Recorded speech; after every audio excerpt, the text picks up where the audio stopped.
The Expression of the Emotions in Man and Animals is a book by Charles Darwin, published in 1872, concerning genetically determined aspects of behavior. It was published 13 years after On the Origin of Species and alongside his 1871 book The Descent of Man. It is Darwin's main consideration of human origins. In this book, Darwin seeks to trace the animal origins of human characteristics, such as the pursing of the lips in concentration and the tightening of the muscles around the eyes in anger and efforts of memory. Darwin sought out the opinions of some eminent British psychiatrists, notably James Crichton Browne, in the preparation of the book which forms Darwin's main contribution to psychology. The Expression of the Emotions is also an important landmark in the history of book illustration. The book's development. Biographical aspects. In the weeks before Queen Victoria's coronation in 1838, Charles Darwin sought medical advice on his mysterious physical symptoms, and then travelled to Scotland for a period of rest and a geologizing expedition, but actually spent some of his time re-exploring the old haunts of his undergraduate days. On the day of the coronation, the 28th of June 1838, Darwin was in Edinburgh. A few days later, he opened a private notebook with philosophical and psychological speculation, the M Notebook, and, over the next 3 months, filled it with his thoughts about possible interactions of hereditary factors with the mental and behavioral aspects of human and animal life. The critical importance of the M Notebook has usually been viewed in its relationship to Darwin's conception of natural selection as the central mechanism of evolutionary development, which he probably grasped sometime in September 1838. These notes have a tentative and fragmented quality, especially in Darwin's descriptions of conversation with his father about recurring patterns of behavior in successive generations of his patients' families. Darwin was anxious about the materialistic drift in his thinking, and of the disrepute which this could attract in early Victorian England. At the time, he was mentally preparing for marriage with his cousin Emma Wedgwood, who held firm Christian beliefs. On the 21st of September 1838, Darwin recorded a confused and disturbing dream in which he was involved in a public execution where the corpse came to life and claimed to have faced death like a hero. In summary, Darwin put together the central features of his evolutionary theory at the same time that he was considering a scientific understanding of human behavior and family life, and he was in some emotional turmoil. A discussion of the significance of Darwin's early notebooks can be found in Paul H. Barrett's Metaphysics, Materialism and the Evolution of Mind, Early Writings of Charles Darwin. Mental qualities are determined by the size, form and constitution of the brain, and these are transmitted by hereditary descent.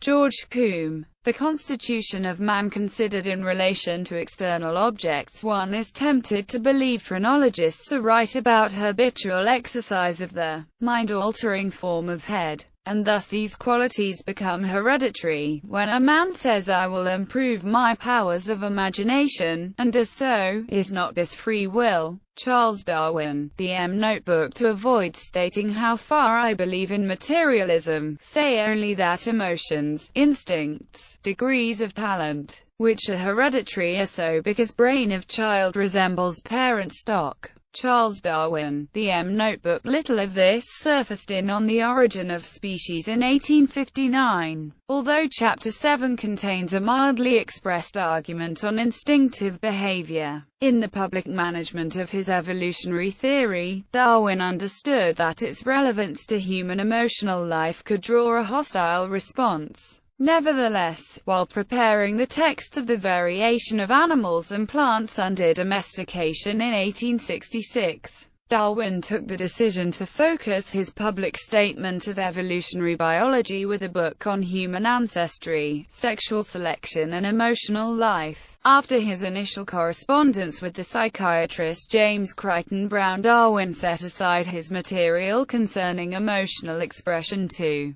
complete The Descent of Man, which covered human ancestry and sexual selection. Darwin concluded work on the descent of man on 15 January 1871. 2 days later, he started work on the expression of the emotions, and on the 22nd of August 1872, he finished work on the proofs. In this way, Darwin brought his evolutionary theory into close approximation with behavioral science. Although many Darwin scholars have remarked on a kind of spectral Lamarckism haunting the text of the emotions, Darwin notes the universal nature of expressions in the book, writing, "The young and the old of widely different races, both with man and animals, express the same state of mind by the same movements." This connection of mental states to the neurological organization of movement was central to Darwin's understanding of emotion. Darwin himself displayed many biographical links between his psychological life and locomotion, taking long, solitary walks around Shrewsbury after his mother's death in 1817. In his seashore rambles near Edinburgh with the Lamarckian evolutionist Robert Edmund Grant in 1826–1827, and in the laying out of the Sandwalk,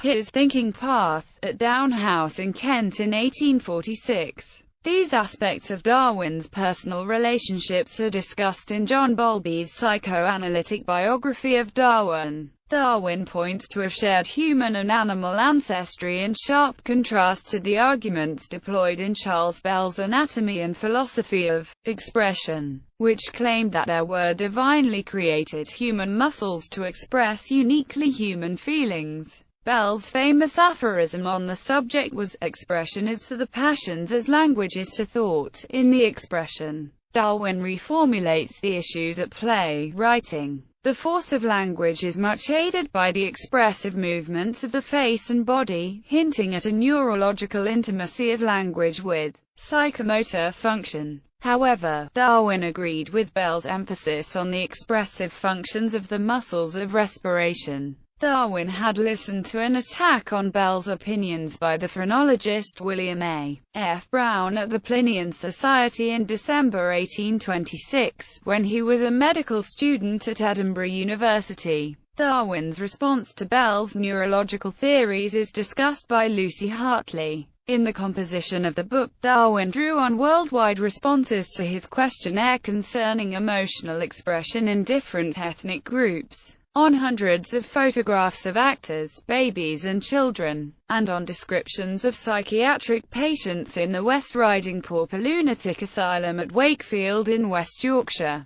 Darwin corresponded intensively with James Crichton Browne, the superintendent of the Wakefield Asylum and the son of the phrenologist William A. F. Brown. At the time, Crichton Browne was preparing his West Riding Lunatic Asylum medical reports, and Darwin remarked to him that the expression should be called by Darwin and Brown. Darwin also drew on his personal experience of the symptoms of bereavement and studied the text of Henry Maudsley's 1870 Gulstonian Lectures on Body and Mind. He considered other approaches to the study of emotions, including their depiction in the arts, discussed by the anatomist Robert Knox in his Manual of Artistic Anatomy and by the actor Henry Siddons in his Practical Illustrations of Rhetorical Gesture and Action, but abandoned them as unreliable. Structure. Darwin opens the book with 3 chapters on the general principles of expression, followed by a section on modes of emotional expression peculiar to particular species, including man. He then moves on to the main argument with his characteristic approach of astonishingly widespread and detailed observations.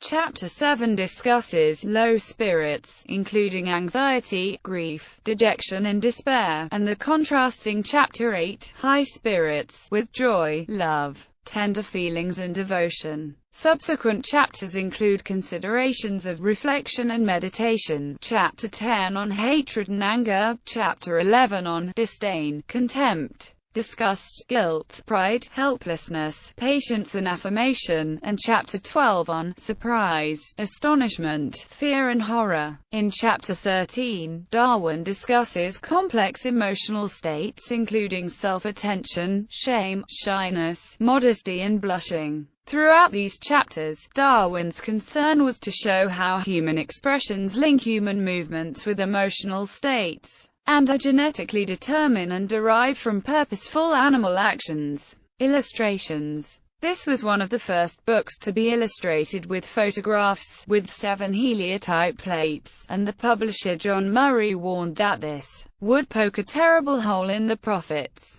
The published book assembled illustrations rather like a Victorian family album, with engravings of the Darwin family's domestic pets by the zoological illustrator T.W. Wood, as well as work by the artists Britton Riviere, Joseph Wolfe and A.D. May. It also included portraits by the Swedish photographer Oskar Rejlander, anatomical diagrams by Sir Charles Bell and Friedrich Henle, and illustrational quotations from the Mécanisme de la physionomie humaine by the French neurologist Duchenne de Boulogne. Darwin received dozens of photographs of psychiatric patients from James Crichton Browne, but included in the book only one engraving based on these illustrations, sent on 6 June 1870. This was Figure 19, page 296, and showed a patient under the care of Dr. James Gilchrist at the Southern Counties Asylum, the public wing of the Inn Dumfries. I have been making immense use almost every day of your manuscript. The book ought to be called By Darwin and Browne. Charles Darwin to James Crichton Browne. Reception. Contemporary. The review in the January 1873 Quarterly Journal of Science concluded that, although some parts are a little tedious from the amount of minute detail required, there is throughout so much of acute observation and amusing anecdote as to render it perhaps more attractive to general readers than any of Mr. Darwin's previous work. Modern Eric Korn, in the London Review of Books, describes how the book was claimed, and he argues subverted, by Margaret Mead and her sympathizers, and then presented afresh by Paul Ekman, who had himself collected pro-Darwin, anti-Mead evidence. Korn writes, for the universality of human facial expression of emotions, Darwin, suggests Korn, cunningly avoided unsettling the Victorian public by arguing that humans had animal traits, and instead charmed them by telling stories of human traits in animals, avoiding too much explicit talk of natural selection at work, preferring, Korn thinks, to leave the Darwinian implication hanging. Korn points out that the book has never been out of print since 1872, giving the lie to Ekman's talk of Darwin's lost masterpiece. The editor's notes, at the Mead Project source page, on the book comment that Darwin's book is among the most enduring contributions from 19th-century psychology. The ideas expressed in its pages have persisted, for better or worse, down through the present, in one form or another. Although premised on an unsupportable interpretation of the nature of expression, it is this idea that permeates the majority of work on emotional experience within psychology. Dewey's critique of Darwin's principles provides no small part of the foundations on which functionalist psychology is built. Similarly, the work plays a very large part in George Herbert Mead's discussion of the formation of significant symbols, as outlined in the early chapters of Mind, Self in Society. As Dewey notes, the arguments presented by Darwin may be wrong, but they are compelling. Publication. Darwin concluded work on the book with a sense of relief. The proofs, tackled by his daughter Henrietta and son Leo, required a major revision which made Darwin sick of the subject in Myself and the World. It quickly sold around 7,000 copies and was widely praised as a charming and accessible introduction to Darwin's evolutionary theories.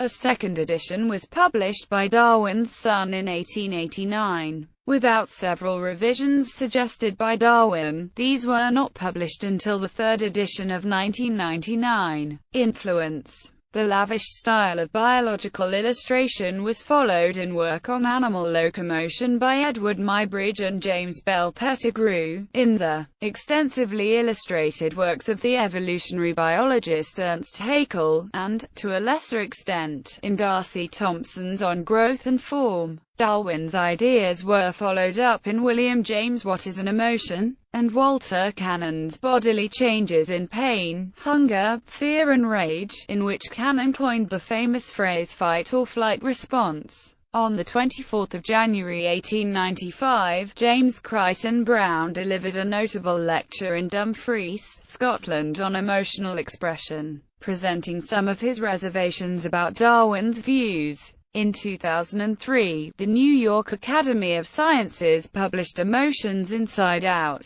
130 years after Darwin's The Expression of the Emotions in Man and Animals, a compendium of 37 papers with current research on the subject. George Herbert was wrong when he said that man was all symmetry. It was woman to whom that remark applied. Evolution is still going on, and the faces of men and women still altering, for the better, every day. The emotions are less violently expressed. Our ancestors gave vent to their feelings in a way that we would be ashamed of, and their range of feeling seems to have been in some degree more limited. The language of the countenance, like that of the tongue, has been enriched in the process of the sons. James Crichton Browne, on emotional expression, being the presidential address. Dumfries, Shore and Galloway, Natural History and Antiquarian Society. All these sensations and innovations belong to the field of the expression of the emotions, which, as Darwin has taught us, consist of actions which originally had a meaning and served a purpose. These may now for the most part have become so much weakened that the expression of them in words seems to us to be only a figurative picture of them, whereas in all probability the description was once meant literally, and Hysteria is right in restoring the original meaning of the words. Joseph Breuer and Sigmund Freud. Studies on hysteria. Freud's early publications on the symptoms of hysteria acknowledged debts to Darwin's work on emotional expression. Darwin's impact on psychoanalysis is discussed in detail by Lucille Ritvo. Constitutional theories of personality were later elaborated by Paul Schilder with his notion of the body image, by the psychiatrist Ernst Kretschmer, and in the somatotypology of W. H. Sheldon. The biology of the human emotions was further explored by Desmond Morris in his popular book Man Watching.